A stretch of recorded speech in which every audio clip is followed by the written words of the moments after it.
Halo anak-anak terkasih, apa kabar? Semoga kalian tetap semangat, menjaga kesehatan, dan terus tetap semangat belajar. Selamat datang di kelas 6 Agama Katolik pelajaran 13.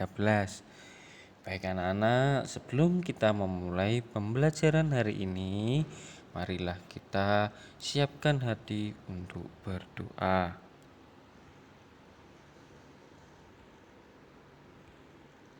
Dalam nama Bapa dan Putra dan Roh Kudus. Amin. Allah Bapa kami yang ada di surga, Engkau telah mengutus Yesus Putramu untuk meletakkan dasar gereja. Bantulah kami agar hidup kami sesuai pada para rasul dan terus setia mengimanimu demi Kristus Juru Selamat kami. Amin. Dalam nama Bapa dan Putra dan Roh Kudus. Amin. Ya anak-anak, pada hari ini kita akan belajar pelajaran 13 mengenai sifat-sifat gereja. Tentunya sifat-sifat gereja dalam gereja Katolik. Untuk pengertian arti gereja itu dibagi menjadi dua. Ada gereja dengan awalan G kecil yang artinya itu bangunannya atau tempat ibadahnya, dan yang kedua adalah gereja G besar yang artinya persekutuan semua umat beriman kepada Yesus. Jadi semua umat yang beriman, yang percaya dan mengimani Yesus disebut gereja dalam pengertian gereja G besar. Nah, kemudian tujuannya dibangun gereja apa itu anak-anak? Nah, tujuan untuk dibangunnya gereja untuk sarana keselamatan manusia. Sebab di dalam gereja kita belajar, kita mengimani Yesus, kita meneladani hidup Yesus yang penuh kasih dan penuh kebaikan sehingga hidup kita menjadi lebih baik. Di situ maka ada keselamatan karena kita telah mempercayai Tuhan Yesus Kristus. Nah, kemudian syarat menjadi anggota gereja Katolik yaitu syaratnya harus dibaptis terlebih dahulu. Nah, sebab baptis merupakan pintu gerbang untuk masuk di dalam kerajaan Tuhan, di dalam anggota gereja. Nah, setelah dibaptis maka akan mendapatkan 3 tugas gereja, yaitu sebagai imam, kedua sebagai nabi, dan ketiga sebagai raja. Nah, gereja sebagai suatu komunitas yang beriman memiliki sifat-sifat sebagai berikut. Nah, gereja Katolik itu memiliki sifat yang pertama, satu. Artinya gereja merupakan suatu himpunan umat Allah menjadi satu tubuh dengan Kristus. Ya, dan Kristus adalah kepalanya. Kedua adalah kudus, artinya gereja dipanggil oleh kekudusan oleh Tuhan. Ya, sebab di dalam gereja merupakan sarana untuk keselamatan dan semua yang berada di dalam komunitas gereja itu adalah semua umat beriman yang terpanggil untuk hidup suci. Sebab kudus karena Allah kita adalah kudus. Ya. Ketiga adalah Katolik. Ya, artinya utuh, lengkap, ya, sifatnya seperti itu, tidak hanya setengah-setengah dalam menerapkan sistem yang berlaku di dalam gereja. Jadi peraturannya sama di mana-mana di dalam gereja.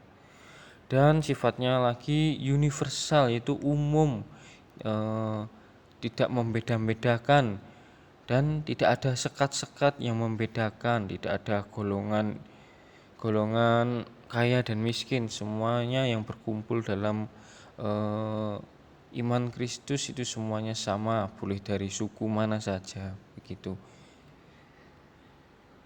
Dan apostolik, yaitu iman gereja dibangun atas para rasul.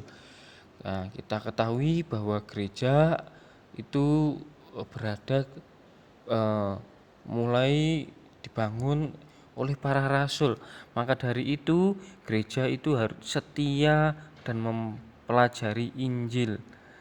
Nah, Injil itu siapa? Ya, Injil dari para rasul tersebut, yaitu Injil Markus, Matius, Markus, dan Lukas. Sebab Injil tersebut merupakan iman gereja. Kenapa disebut sebagai iman gereja? Karena mereka pernah merasakan hidup bersama Yesus Kristus. Lewat dengan pengalamannya ia ceritakan di dalam Injil, di dalam kitab kita. Dan setelah para rasul, sekarang kita diteruskan oleh Bapak Uskup. Itulah apostolik, yaitu gereja dibangun oleh para rasul.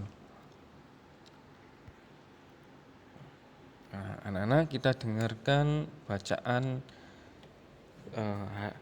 tentang banyak anggota tetapi satu tubuh.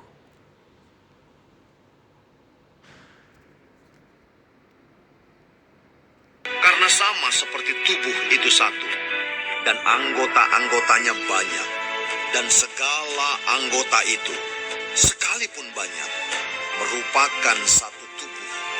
Demikian pula Kristus. Sebab dalam satu roh, kita semua, baik orang Yahudi maupun orang Yunani, baik budak maupun orang merdeka, telah dibaptis menjadi satu tubuh, dan kita semua diberi minum dari satu roh. Karena tubuh juga tidak terdiri dari satu anggota, tetapi atas banyak anggota. Andai kata kaki berkata, "Karena aku bukan tangan, aku tidak termasuk tubuh." Jadi benarkah ia tidak termasuk tubuh? Dan andai kata telinga berkata, "Karena aku bukan mata, aku tidak termasuk tubuh." Jadi benarkah ia tidak termasuk tubuh? Andai kata tubuh seluruhnya adalah mata, di manakah pendengaran? Andai kata seluruhnya adalah telinga, di manakah penciuman? Tetapi Allah telah memberikan kepada anggota masing-masing secara khusus suatu tempat pada tubuh seperti yang dikehendakinya. Andai kata semuanya adalah satu anggota, di manakah tubuh? Memang ada banyak anggota, tetapi hanya satu tubuh. Jadi, mata tidak dapat berkata kepada tangan, "Aku tidak membutuhkan engkau." Dan kepala tidak dapat berkata kepada kaki, "Aku tidak membutuhkan engkau." Malahan justru anggota-anggota tubuh yang nampaknya paling lemah, yang paling dibutuhkan.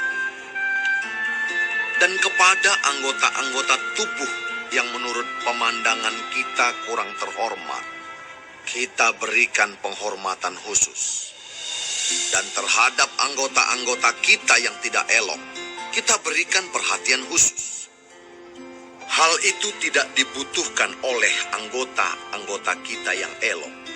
Allah telah menyusun tubuh kita begitu rupa, sehingga kepada anggota-anggota yang tidak mulia diberikan penghormatan khusus, supaya jangan terjadi perpecahan dalam tubuh, tetapi supaya anggota-anggota yang berbeda itu saling memperhatikan. Karena itu jika satu anggota menderita, semua anggota turut menderita. Jika satu anggota dihormati, semua anggota turut bersukacita.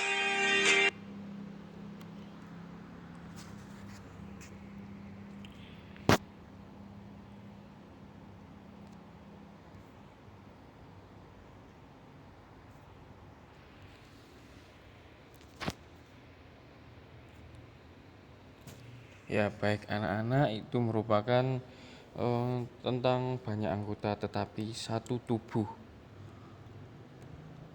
Eh, Melihat dari bacaan tadi, ada sebuah cerita di mana ada 4 bersaudara di dalam tubuh manusia. Mereka adalah wajah, tangan, kaki, serta perut. Keempatnya saudara itu suatu ketika timbul perselisihan. Kaki berkata kepada yang lain, "Coba kalian pikirkan, tanpa aku kalian tidak dapat berjalan kemana-mana." Kemudian tangan menyahutnya, "Tangan yang terpenting, tanpa tangan kalian tidak bisa bekerja." Kemudian wajah dengan di pojok tersenyum pongah berkata, "Kalian tahu apa yang dihargai dari manusia? Yang dihargai manusia adalah wajah, karena pada wajah terletak semua indera manusia. Dan tahukah kalian bahwa wajah cantik, wajah ganteng dikagumi oleh manusia? Akulah yang terpenting bagi manusia karena aku memiliki mata, hidung, telinga, dan mulut." Lalu perut yang tadi diam saja ikut-ikutan berbicara, "Kuakui kaki lebih kuat daripadaku, tangan lebih pintar, wajah lebih rupawan. Tetapi sebenarnya akulah yang paling penting. Tanpa aku, kalian semua akan tewas." Ya, mendengar itu semua tubuh pada marah, menganggap perut itu bahwa tubuh yang bagian paling malas, kerjanya hanya makan saja. Nah, ilustrasi tadi mengingatkan kita pada kehidupan sekarang ini ya, banyak terjadi perselisihan eh, di dalam tubuh kita, yaitu ada mata, rambut, tangan, kaki, perut, dan wajah. Itu semuanya hendaknya kita harus kompak karena kita memiliki fungsi yang masing-masing. Kita tidak bisa ketika kita berjalan, kita hanya membutuhkan kaki saja, tapi kita juga membutuhkan mata untuk melihat. Nah, semua saling membutuhkan karena kita satu tubuh. Bayangkan kalau di dalam tubuh kita hanya mementingkan egois, misalnya kaki, dalam tubuh kita terdapat kaki saja, maka kan tidak bekerja dengan baik dan terlihat juga aneh.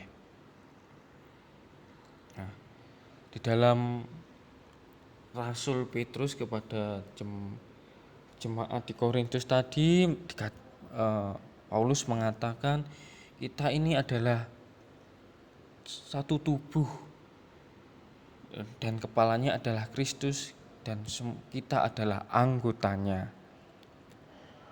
Ya. Di dalam jemaat tersebut Paulus ingin membuka mata rohani, menyadarkan bahwa persatuan itu hal yang penting dalam kehidupan berjemaat. Persatuan akan tampak jelas terjadi masalah yang dialami oleh satu anggota tersebut. Ketika tangan merasa sakit, semuanya juga harus pasti merasakan sakit.